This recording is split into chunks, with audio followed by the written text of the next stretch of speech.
Est-ce que vous aussi vous vous sentez observé, voire même suivi à votre insu dans la rue alors que vous vous promenez, vous revenez des courses ou même du boulot? Vous retournez et au final, il n'y a absolument personne qui vous veut du mal. Eh bien, c'est ce qui se passe dans la plupart des cas du quotidien. Cependant, certains d'entre vous n'ont pas eu cette chance et sont passés à ça d'avoir de gros problèmes.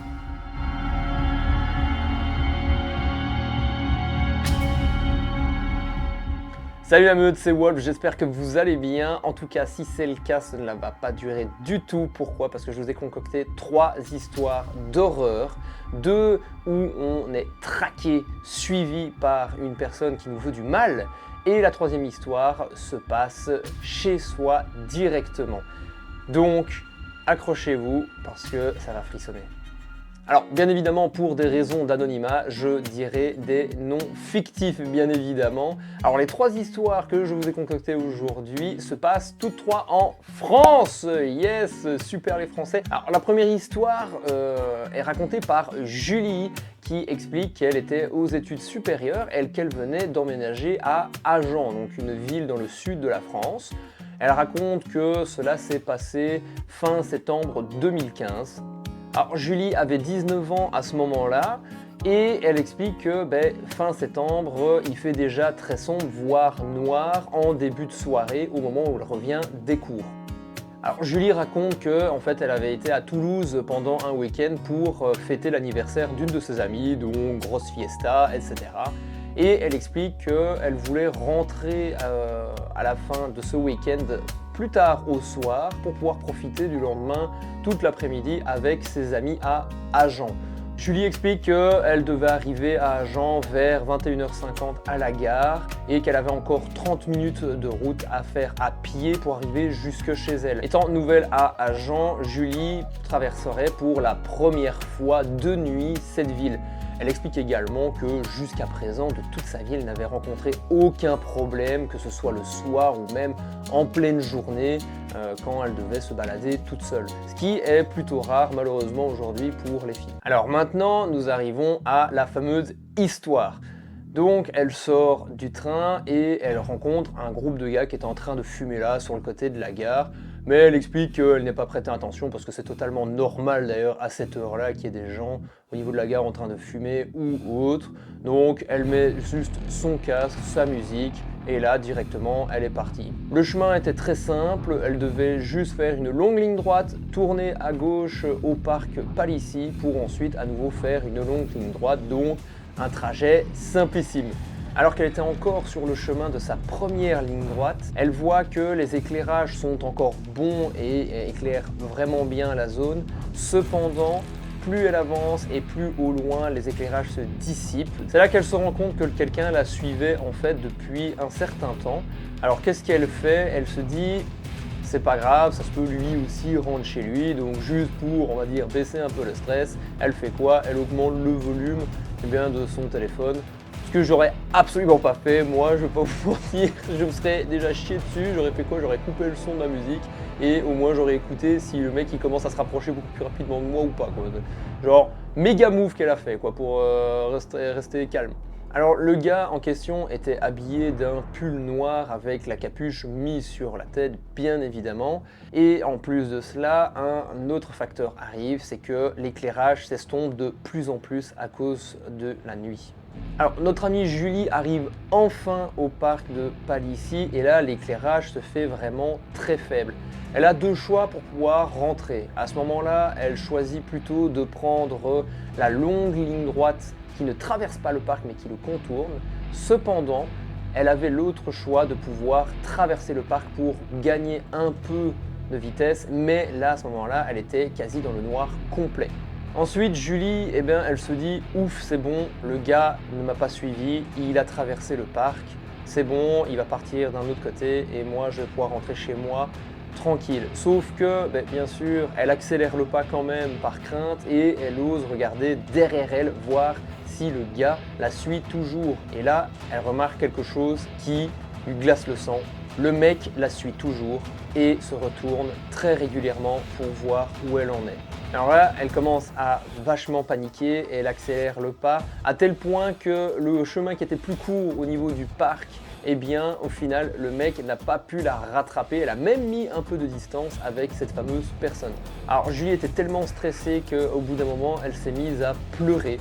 Très clairement, pourquoi? Parce qu'il faisait totalement noir, il n'y avait plus d'éclairage et le mec la suivait toujours aux abords du parc. Elle ne voulait pas qu'il voie qu'elle pleure, alors elle se retenait de toutes ses forces et elle faisait en sorte de faire le moins de bruit possible pour éviter que le mec se mette à paniquer et lui court tout à coup dessus pour lui faire du mal. Pour ne rien arranger, elle se trouve dans la zone où il n'y a ni maison, ni voiture, ni passant, vraiment, à part elle et le mec, il n'y a personne d'autre dans le noir complet. Alors imaginez un peu le truc, franchement, moi à sa place je serais vraiment pas à l'aise du tout. Alors Julie, elle a eu un moment de lucidité à ce moment-là, elle comprend qu'en fait le mec la suit réellement, donc on peut paniquer et se dire ouais en fait je délire complètement, mais pas du tout. Elle voit que le mec se dirige également jusqu'à chez elle. Alors elle commence à penser à devoir changer de trajectoire, mais elle est tellement tétanisée qu'elle se dit finalement je serai plus en sécurité chez moi même si le mec voit où j'habite, etc. Et donc elle décide vraiment de tracer la route et au moment où elle arrive au fameux carrefour pour pouvoir rentrer chez elle, elle ne regarde même pas s'il y a une voiture qui passe ou autre, elle décide de tracer Sarah sur la route pour aller de l'autre côté où il y avait enfin des maisons aux abords de cette route. Alors elle n'a pas osé, comme elle l'explique, toquer chez les personnes de peur de les déranger. Au bout de 3-4 minutes de longue marche encore, eh bien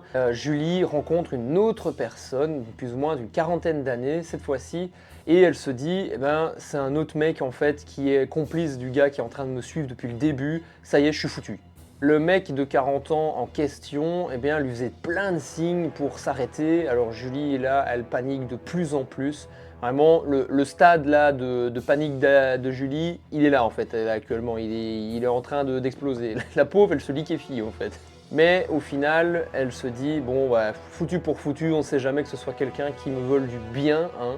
Et elle décide de retirer son casque. Et là, la personne d'une quarantaine d'années s'approche d'elle et lui dit, mais écoutez madame, je vous suis depuis tout à l'heure avec ma femme et mon fils et j'ai vu que la personne derrière vous vous suivait également depuis un long moment. Alors j'ai décidé de vous suivre discrètement pour voir si tout allait bien et si vous n'aviez pas eu de problème. Alors là le gars lui explique également qu'en fait la personne qui suivait Julie depuis le début en fait s'est mise à courir vers elle pour essayer de la rattraper et bien évidemment de lui faire des choses qui pouvaient nuire à sa santé, voire à sa vie. Et le monsieur d'une quarantaine d'années s'est mis également à courir. Dans la voix du monsieur, en fait, il y avait de la crainte et de la peur également qu'il arrive réellement quelque chose à Julie, en fait. Et du coup, c'est là que, sans se poser de questions, Julie s'est dit ok, le bro, en fait, il est cool, il est vraiment sympa. Et elle est vraiment allée à côté de lui en traversant de l'autre côté du trottoir à ce moment-là. Et c'est là qu'elle s'est vraiment effondrée en larmes. Elle n'arrivait pas à se ravoir, elle tremblait à fond alors que le monsieur essayait de la rassurer. Et en fait, le gars la suivait toujours, mais heureusement pour Julie, il n'a rien fait et il est passé juste, on va dire, à quelques mètres des deux personnes.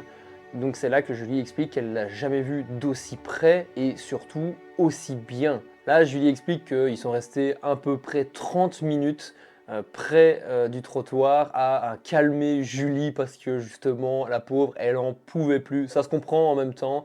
Et donc ils ont discuté pour poser la situation et faire en sorte de rassurer Julie. Monsieur lui explique qu'au moment où ils étaient dans le noir complet, le mec en fait a tracé, a profité de ce moment où elle ne la voyait pas du tout pour essayer de choper Julie, sauf que le monsieur a crié sur cette fameuse personne en fait qui a ralenti d'un coup et n'a pas fait au final l'action décisive de attraper Julie et de lui faire du mal. Alors vous me direz, mais pourquoi est-ce qu'elle a rien entendu? Eh bien parce que Julie avait augmenté le son de son casque à fond pour justement essayer de se calmer et de ne penser à rien d'autre. Et comme elle avait trop peur, elle n'osait plus du tout se retourner en fait. Alors au final, Julie a pu rentrer chez elle et elle a dit qu'elle n'a plus su sortir seule de chez elle pendant des semaines. En même temps, ça peut se comprendre, hein, la pauvre, elle a failli se faire buter, hein, pour elle, elle le dit. Hein. Elle reste persuadée que le monsieur d'une quarantaine d'années lui a sauvé tout bonnement la vie. Et d'ailleurs, pour le remercier, elle est retournée le voir quelques semaines plus tard dans eh bien, le magasin de tabac pour lui offrir des fleurs et du chocolat. Donc, good move. Et d'ailleurs, elle explique même qu'en fait, ils se sont mis à pleurer tous les deux. Et d'ailleurs, les gens qui étaient dans le magasin ont applaudi le mec. Donc, good quoi, franchement, bonne finale et bah, c'est sympa quoi. Franchement, bon bro. Et en plus de ça, ça fait une belle amitié qui rentre, hein. Donc voilà.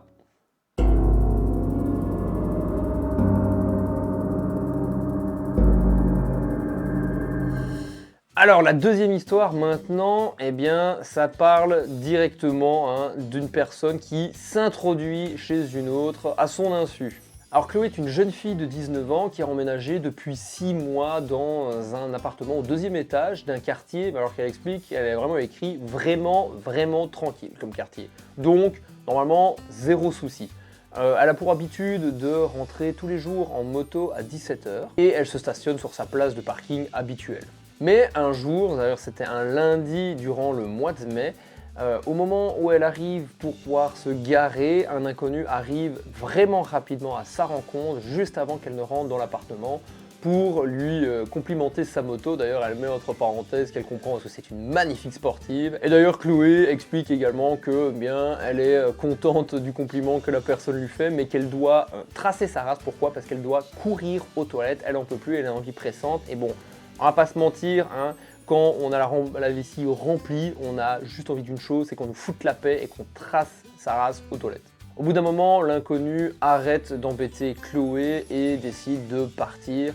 Elle, soulagée d'avoir évité une conversation trop longue avec un inconnu flippant qu'elle n'a jamais vu, donc elle présume que c'est un voisin vraiment chelou qui sort jamais de chez lui ou qui est un peu bizarre quoi. Chloé explique qu'elle a une chienne, un petit berger créole de 4 mois tout choupi, qui est super sociable mais qui reste toute la journée dans son appartement enfermée parce que malheureusement elle ne peut pas la prendre avec elle au boulot, en moto en même temps ça peut se comprendre. L'appartement de Chloé s'agence de la manière suivante. Au moment où on rentre par la porte d'entrée, eh bien, il y a un long couloir droit de 5 mètres qui se prolonge jusqu'à une autre porte qui donne sur le salon. Mais avant cela, vous avez d'un côté des toilettes et un peu plus loin, vous avez la salle de bain. Chloé qui arrive enfin à son appartement, ouvre la porte, la referme à la hâte d'ailleurs, elle explique que son moment c'était pas du tout un bon move au final et elle court directement au niveau des toilettes où elle ne ferme pas non plus à clé et elle s'assied pour faire ses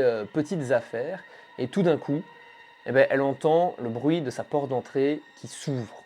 Alors, sur le moment, elle se dit, c'est pas grave, j'ai été bête, j'ai mal fermé la porte, et il y a un petit coup de vent qui fait que elle s'est entrouverte.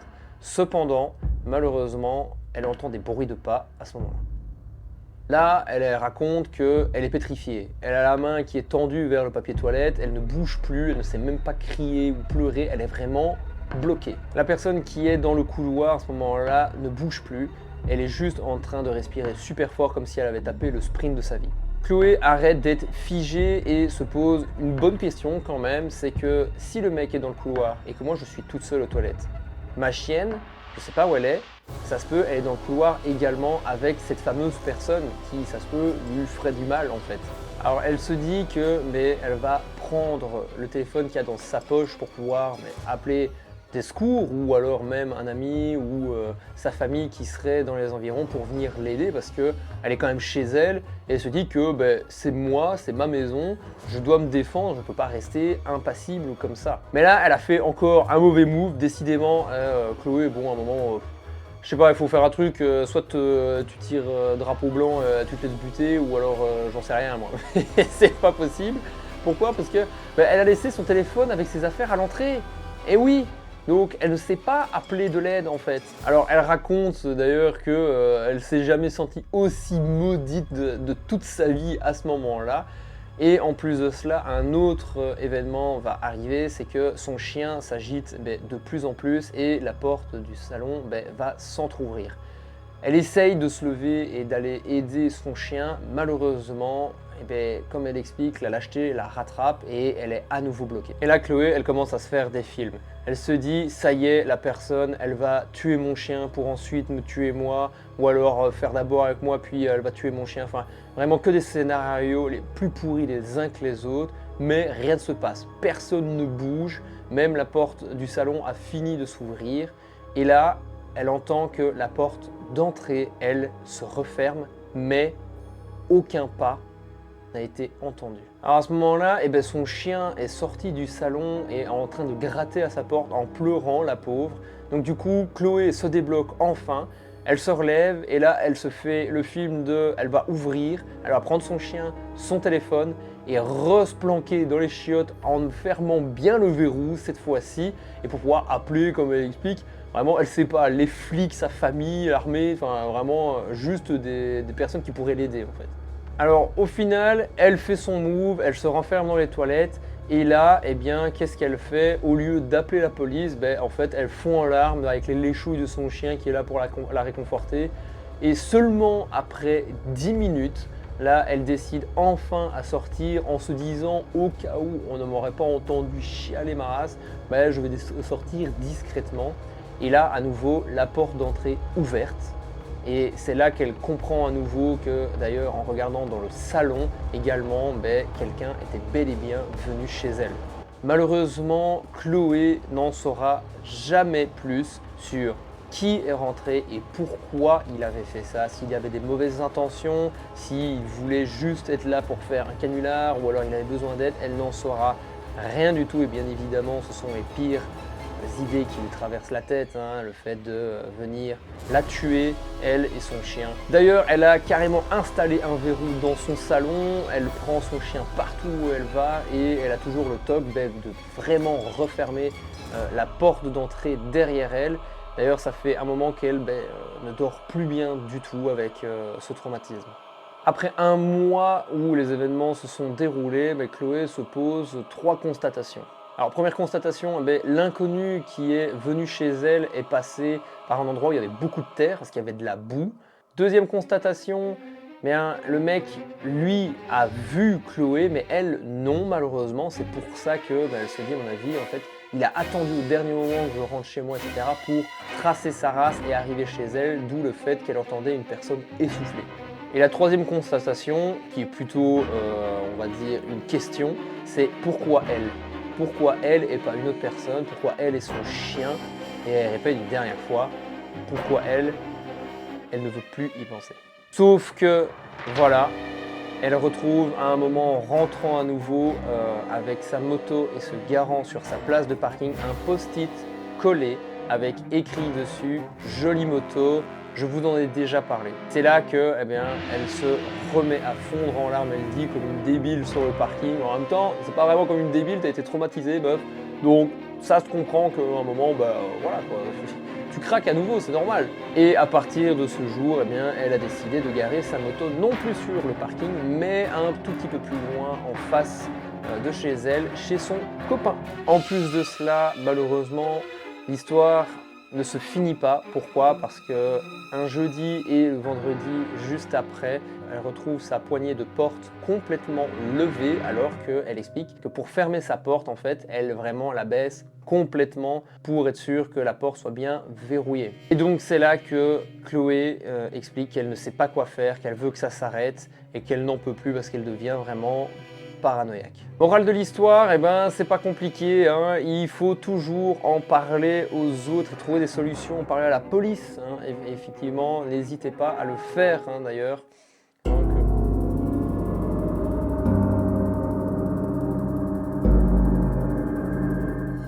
Venons-en à la troisième histoire. Maintenant, au moment où Julien raconte son histoire, c'était quelques heures juste après avoir vécu le drame. Déjà le mec, il y pense, il s'est dit « Ok les mecs, j'ai failli crever, qu'est-ce que je fais ?» Reddit. C'est le mec, il veut son buzz quoi. Donc ça, c'est déjà génial. Alors Julien en fait regardait la finale de la Ligue des Champions avec plusieurs de ses potes, d'ailleurs chez l'un de ses amis, à 2 km plus ou moins de chez lui.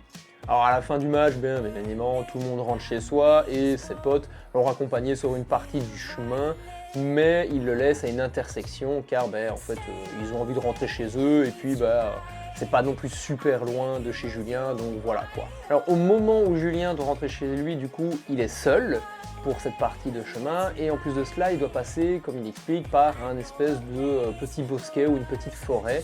Malheureusement, la mairie éteint les lampes à partir de 22 h, donc il est plongé totalement dans le noir.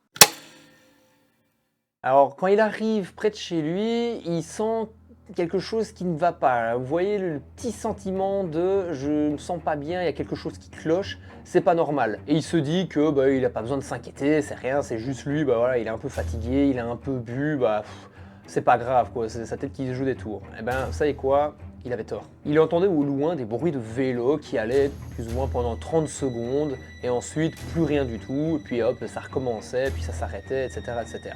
Et il se dit, c'est vraiment bizarre quand même que genre, il y a un mec en vélo, il roule 30 secondes, puis il s'arrête, puis il recommence, puis il s'arrête. Donc du coup, ben, dans sa tête, il se dit, c'est pas normal. Alors quelques secondes plus tard, là, il a vraiment un frisson qui glace le corps, et il se dit, c'est pas possible, c'est vraiment pas normal, il entend des bruits de pas en plus, et plus maintenant les bruits de vélo. Donc il décide de se retourner, et là, qu'est-ce qu'il voit? Un homme marchant plus ou moins accroupi, avec tenant un objet dans ses mains qu'il ne peut pas discerner à cause du noir. Donc là, Julien, il fait nique sa race, je me tourne, et là, je cours mes grands morts, et il trace sa vie pour rentrer chez lui. Alors Julien, il continue à courir et il entend d'ailleurs que la personne derrière lui, en fait, court après lui et essaye de le rattraper, mais après quelques dizaines de secondes, mais il n'y a plus aucun bruit de pas. Dans l'hésitation, il ne se retourne pas et lui, il continue à bombarder comme il n'a jamais fait. Alors heureusement, il explique que malgré le fait qu'il soit tombé à 200 mètres de chez lui par terre, il a pu se relever et ne pas se faire choper par la personne. Julien arrive finalement chez lui et rentre pour aller rejoindre sa mère sur la terrasse pour lui expliquer absolument tout ce qui vient de se passer. D'ailleurs, il n'a pas vu le mec passer devant chez lui et il raconte que ce qui l'a fait plus flipper, c'est que pendant tout le temps où le mec lui courait après, il ne disait pas un mot, il entendait juste les bruits de pas et la respiration de la personne qui était vraiment super forte. Et voilà, chers amis, c'est ici que se concluent ces 3 histoires. J'espère qu'elles vous auront plu. Vraiment, j'ai essayé de tout donner comme c'est la première fois. Je peaufinerai, ne vous inquiétez pas s'il y a des petits trucs ou quoi. Mais cependant, morale de ces 3 histoires, eh bien, si vous avez un problème, ok, n'hésitez pas à appeler des personnes, ok. Il ne faut pas rester non plus à ne rien dire, à garder tout pour soi. Sûrement pas, parlez-en autour de vous. D'ailleurs, vous avez des numéros d'urgence qui se mettent en Belgique. Ils vont s'afficher juste ici, ok. Donc vraiment, composez ces numéros-là pour avoir de l'aide, ok. Même si vous pensez que vous êtes complètement parano, il vaut mieux éviter un drame. Et également, si vous entendez des trucs, ne foutez pas la musique à fond, faites genre de rien, continuez votre vie, mais écoutez ce qui se passe pour avoir des informations. Donc voilà, évitez également de tomber par terre parce que là, notre Julien, lui, il a eu de la chance. Allez, sur ce, portez-vous bien et faites gaffe, les gens rôdent peut-être déjà autour de chez vous.